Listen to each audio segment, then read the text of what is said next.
weekend much at all. We've put that past us now, and we're thinking about Wisconsin. That's our focus. And if we're thinking about last weekend, then you're wasting time. You're wasting effort and energy. So I'm thinking about Saturday. As a quarterback, how do you put the pass behind you while still learning from it? That's got to be kind of a fine line to do. Yeah, you learn and you keep the things in your mind that you need to really, and so you'll go into a week of preparation and know, hey, I may need to work on this or this, but for the most part, that stays the same, and then you're learning the new defense that you're going against and learning the game plan. What are the challenges of going up against a team who is like Wisconsin, here they're in the midst of a coaching change and they just have this kind of momentum swing in their favor after what happened against Northwestern? Yeah, they're in a unique situation. Obviously, their coach got let go a couple weeks ago, and they played well last week. They only have 1 week under their belt with the new change. Mm-hmm. So we're seeing them as the same. They're a good team. They got good players. They have a good defense as well. So we have a work cut out for us, and we're up for the challenge. Mel had mentioned that he kind of brought that up to you guys yesterday. Could you give us any more specifics as to what he said about it, or just kind of brace yourself for a team like Wisconsin in that aspect? Yeah, no, he didn't. He didn't say much about it. Just kind of threw that out there. And most of us, saw the news when it broke, and so we know the situation. What are the biggest fixes that need to be made? Is it mental? Is it physical? I'd say it's a little bit of both. Mental, technique, no communication, knowing what to do, being on the same page as guys. There's a little bit of everything. There's not one glaring thing, I would say. I feel like we're in good shape for the most part. If you look at our power numbers in the weight room right now, we're at the same or stronger than we were last year, more powerful in the weight room. So technique, fundamentals, all the stuff we always talk about, just got to tune up a little bit better. From a physical standpoint and from a quarterback standpoint, I think you've been sacked like 8 times in the last 4 games. What has that pressure got? What have you, watching those games back, what's happened that either, during the pressure or after the pressure? Yeah, it's not always the same thing. It's not always like a guy's coming scot-free, or it's not always like a guy got beat. Sometimes maybe I missed a guy that should have got the ball out. Sometimes maybe one guy didn't have his eyes the right way. Maybe a receiver ran the wrong route and I had to hold it for a second. It's a conjunction of things. It's not all on one guy. It's all of us have kind of, we're all playing together, and it's not always one thing that sticks out and says, oh man, we're getting smoked on this, or we're really not doing this well. It's different things. Mental.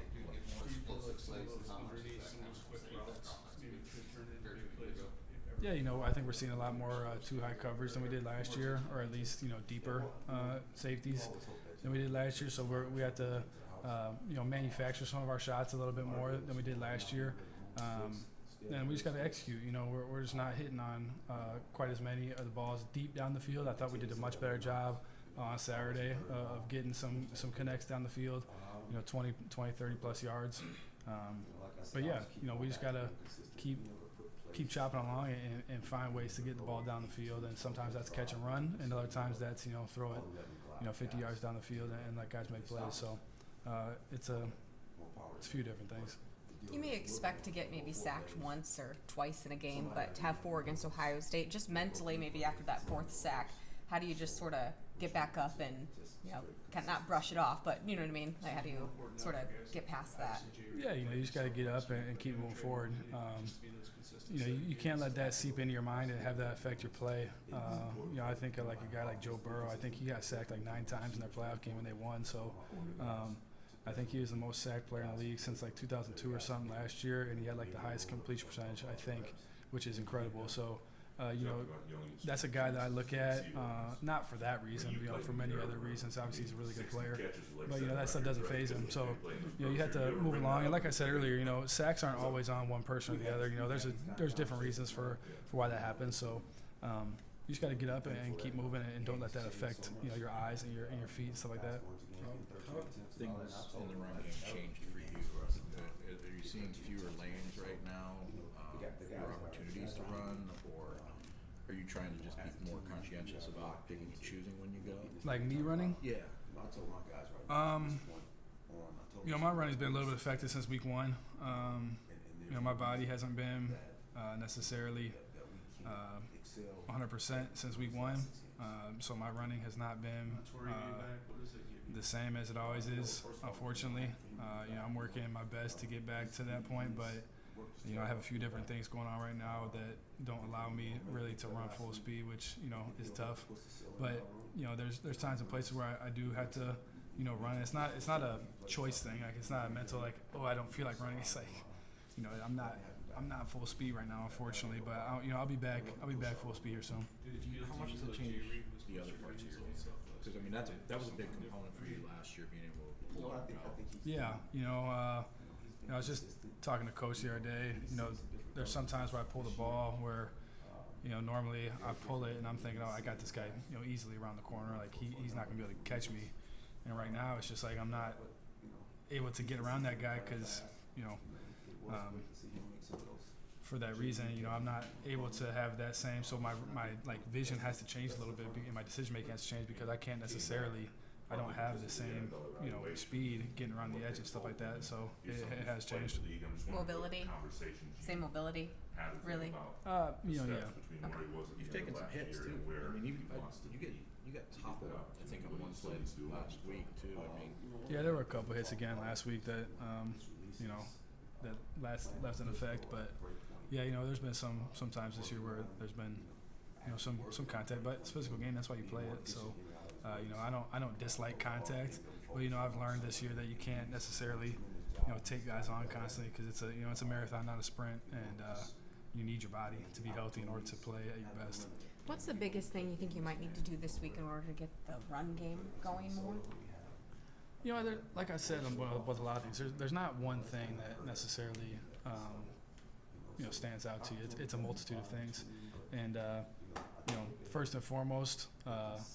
I would say, if we get in our rhythm and get going, that allows us to get everything going. That includes the run game, and so we have different ways to do that. And for what at the time of the game, for what the game is going to call for, that may change if we're going to throw it more, if we're going to run it more. So, like I said, there's not one thing that you can just point at and say this is what we got to do. It is just one of those defensively, what specifically do you see from Wisconsin? Yeah, obviously, they're a very good defense, and they've been a very good defense for the last few years. They got good players.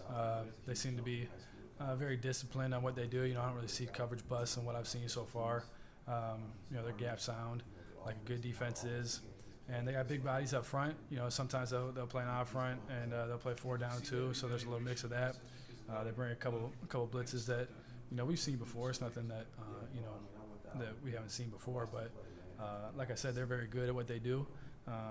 And they'll be a good challenge for us offensively. Just one of those games where the offense has to be cognizant of what the other offense does, meaning that Wisconsin wants to control the ball, control the clock. I mean, is that something where you guys have to counterpunch that on your side? I'd say that's probably up to coach more than me. So I'm sure that we'll have different things planned for what the game calls for. I wouldn't be surprised if we go up tempo and then we slow it down, or we go. We could do them both. We've done them both. We've gone slow. We've gone fast. So whatever the game calls for, I think that we'll be ready to do that. Just a quick question: you like Joe Burrow then? Is he like your favorite quarterback? Yeah, he's one of them. Yeah, I'd say he's one of them. One of the 3 or 5. 3 or 5. 3 or 5. Okay. It's not discriminating. I like it. And seeing more of those 2 high coverages like you were talking about, have you taken that on as like a test to expand your game a little bit because you have to play with a different set of cards this year? Has that been how do you view that as a challenge to you? Yeah, it's it just comes with another year of experience. You're going to see more defenses and maybe a little bit more of something else, and it's helped me and the receivers to work on hitting different things and learning different ways to run routes and stuff like that. So yeah, I would say it's been different. And Coach Tucker was in here yesterday. So when he was discussing the run game, he mentioned like RPOs versus just straight called runs. Do you think that is there something maybe going on with RPOs that's played into the rushing totals and the production in terms of like the O-line just they can't fire off the same way, or just the backs trying to read things? You're trying just different sort of operation where it's just straight give. There's a little bit of hesitation there with reading just naturally. Like I don't know, does that Does that make any sense to you? Does that play Yeah, into yeah. anything of what we've seen, you think? Yeah, RPOs aren't like O-line's, sitting back on their heels. They're still blocking. They don't know if the ball's being handed off or not. So, they're blocking regular. It's just maybe sometimes more than others. On an RPO, you're actually going to throw it, so that's not being tallied up as a run on the stat sheet. But, a lot of offenses talk the RPO game is basically rush yards because, it's a run play called, and then if they're going to load the box or if they're going to, do one thing or the other with the safeties or something like that, you spit it out there and you gain yards the other way. So we see those almost as rush yards. And, a lot of offenses talk about that's a different way of manufacturing, rush yards, is those short passes and stuff like that. So I think you could easily take those and tack those on to our rush yards. The way you guys play it and run it, then your offensive line is treating it exactly the same as just if there's a straight called like inside zone, and then it's kind of on you to get the ball out before they're too far if you're going to do that? Yeah, most of the time I would say so. But, there are some that are a little bit different than that, but most of the time, yeah. You mentioned about having How is 3 to 5. Jaden doing? It seems like each week he keeps progressing, going back to that Yeah, cut on his quarterback. back. Do you have any But how would you quarterbacks assess that where he is you right now for going into this week? like? Do you still keep in touch with like Brian at all? Because it seems like some of that stuff is similar to what he went through maybe a couple times. Yeah, not much. He's doing his thing, right now, so he's staying busy. I've talked to Kirk Cousins a time or two, but obviously, he's in the middle of his NFL season, so I'm not, calling him and talking for hours or anything like that. What does Wisconsin But do well? but yeah, I've talked with some guys. I'm lucky. My dad played quarterback. He coaches quarterback, so I lean heavily on him on some stuff. Coach Johnson also played quarterback too, so like he gets all that. Like I saw Stanton was back too. I don't know if you've talked to him much because he got similar kind of styles to be able to get out and move. Yeah, I've texted with him a couple times. He's a really good guy too. I'm lucky to go to a university like this where we have a history of quarterbacks to choose from and to hear from. So I talked to Coach D'Antonio too a couple times. Talking about different stuff with him and stuff that he's seen over his years and working with Cousins and those guys. So yeah, I've talked with a few people about stuff like that. How do you compartmentalize? People are saying struggles, but also knowing the physical limitations right now too. I mean, you gotta, I would imagine, kind of balance that out to not be too hard on yourself. Yeah, we're not gonna make excuses for ourselves and point the finger and say, oh, well, we got injuries, so whatever. We're not gonna do that. We got to execute with whoever's out there. And there's a lot of times where there's plays where it's like, well, there's nobody injured here. This guy hasn't been here all year, so why are we expecting anything different? All that different stuff. So we're not into the excuse-making business, no matter what the case is. So our job is to go execute, and we're not doing that at the highest level right now. At times we are. And so that's what's the frustrating part right now is trying to get us more consistent in that. And but yeah, we're not gonna make excuses. What are the conversation when you get home last week and you talk to your dad? They just lost to Eastern Michigan. Not a great game for them. And just had a rough go. Take me through that conversation with you guys. Yeah, he was actually here, so I actually walked from the stadium with him after the game. He made it over, and so obviously we were both pretty frustrated. It wasn't exactly a whole lot of smiling going on. But yeah, we're talking about we have some similar struggles sometimes with our teams or his offense and our offense, So we talk about that, and then just we're kind of in the same boat almost. They're not exactly playing great. We're not playing great right now, but we still got a whole half of the season in front of us. So it's all about what's next. We can't be all upset about what happened. We got to move forward and focus on what's next. I've never seen an offense that doesn't win up front a fair amount of time be really successful. And that obviously happening at times. How do you counter that as best you can? Thank you. Yeah, people don't necessarily know totally what's going on. A lot of times, maybe, like I've talked about already, maybe we did win up front, but maybe the running back went the wrong way, and it looked like we didn't win up front when really there was a lane to run over there. And there are times where our running back does have, sometimes not really anywhere to go, and so then that's on somebody else maybe. But maybe I didn't check the play the right way, or maybe I should have thrown the ball when I handed it off. It's a lot of things. You can't blame it all on the offensive line. They're a famous group in every program in football in general that People love to cast blame on them when maybe things aren't going right, but people don't really see the other stuff that happens behind the scenes and what maybe the play is supposed to do. But yeah, it all starts up front. It starts in the trenches on both sides of the ball, and I know we're focused on that right now, on being our best up front and everywhere else, and improving everywhere else. Does this feel like an important game? I mean, they're all important, right? Everything, but does this feel like just when you've lost a few in a row and you get a team that Ohio State's Ohio State, that does feel like an important Saturday? Yeah, it does. We've lost 4 games in a row. I'm tired of losing. We're tired of losing. It's not fun. You don't love showing up every day with this feeling of having these losses. You want to be on the winning side of things, and we got that last year. We only lost twice, and so 4 in a row is not something that many guys in our program have ever done. Our coaches and stuff, we talked earlier this week, if you coach long enough, it's so many places you've been through it. Well, us players, most guys on the team were on good teams growing up, and so we haven't necessarily not many of us have done this before. So we're excited to get on the other side of this and get moving in the right direction. As a leader, what are you telling your teammates? What kind of message? A lot of these things you're saying today, is that some of the messaging that you're speaking back there? Yeah, it has to be together. We got to move forward. Coach Tuck talks about the best way to get what you want is to help somebody else get what they want, and that's very true.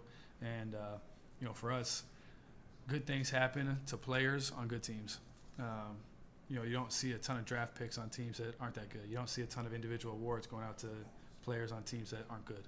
And so I'm not saying that because we got guys that all won these individual awards and all this and that. We're focused on winning, but those things come when you win. And when you're not winning at the high level that that we want to, those things don't come. And so for guys to get what they want, we all have to do together and go out and execute, and that's going to happen. If you go out there trying to make all these crazy plays by yourself, oftentimes you're going to screw everybody else up, and it's not going to go well for anybody. So we're all working together right now, moving forward together. Did you see Ken's touchdown run? I did. I was actually sitting on the couch, and I was on my phone. I just looked up, and I saw him going down there live, and I was like, oh, shoot, there we go. So, yeah, I was super excited to see that. Nice flashback. That looked a lot of what he did here. Yeah. Oh, yeah. I've seen that breakaway run a few times. So that was great to see. I'm obviously happy for him and excited for what he's doing right now. How much different is going through this as a starting quarterback versus 2019 when you're scout team and you're just you're not really part of it? Yeah, it is very different. I'm not gonna lie to you and say that it's similar. When you're on the scout team, you're not traveling every week to where you're going. And so you're not necessarily. You're a part of the team, and you do play a very important role on the scout team. But you're not on the sideline. You're not on the field on game day. So it is different, and it's a different feel from then to now. With all the noise on social media, from angry fans, how do you keep your head clear? Like, do you mute people? Do you delete apps? Like, how do you keep your head clear during the season? Yeah, you delete apps, and then. Sometimes you get it back for one reason or another, and then you see some of the stuff, and then you got to delete it again because what's the point? Why would you do that to yourself and look at what people are saying? Those people aren't in the program. Those people, they may be fans, and we love our fans, but they're not in the film room with us. They don't see what's going on. They don't see the grade outs and all that stuff, and even people, the fans on TV, they don't see all 11 players on the field. When you're watching the TV copy, you only see, the quarterback, the O-line, and then wherever the ball goes. You don't see what's going on everywhere else. So people don't know what's going on, really.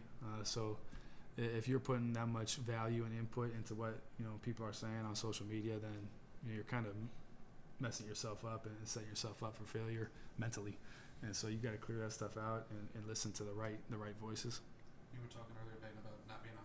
Like, how do you have to manage that in practice? I know you're not taking a bunch of hits, obviously, but is there anything with that, to try to keep yourself as best as possible for Saturdays when you say you're not all the way there right now?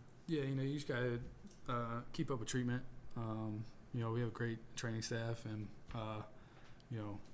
working with them a ton, and just getting back right for Saturday. And then once you get Saturday, just go out there and play free. And some Saturday has been a little bit different than others this year, but I've been very much good enough to play at the level I want to, and so I'm not executing always at the level I want to, but there's also there's other things that sometimes go into that, and so but yeah, just training staff. I trust my coaches with what they have me doing and all that stuff. Looking forward to the bye in that regard, then I guess, and not that you're looking past Wisconsin, of course, but Yeah, timing could be pretty good, I guess, for you and other guys. Yeah, probably, but like you said, I'm focused on Wisconsin. Really, we're focused on today and finishing the rest of today, and then when tomorrow comes, we're focused on tomorrow. Saturday will be here soon enough. Obviously, the season moves quick, so we got to focus on each day at a time. All right, thanks, Peyton. Appreciate it. Thank you.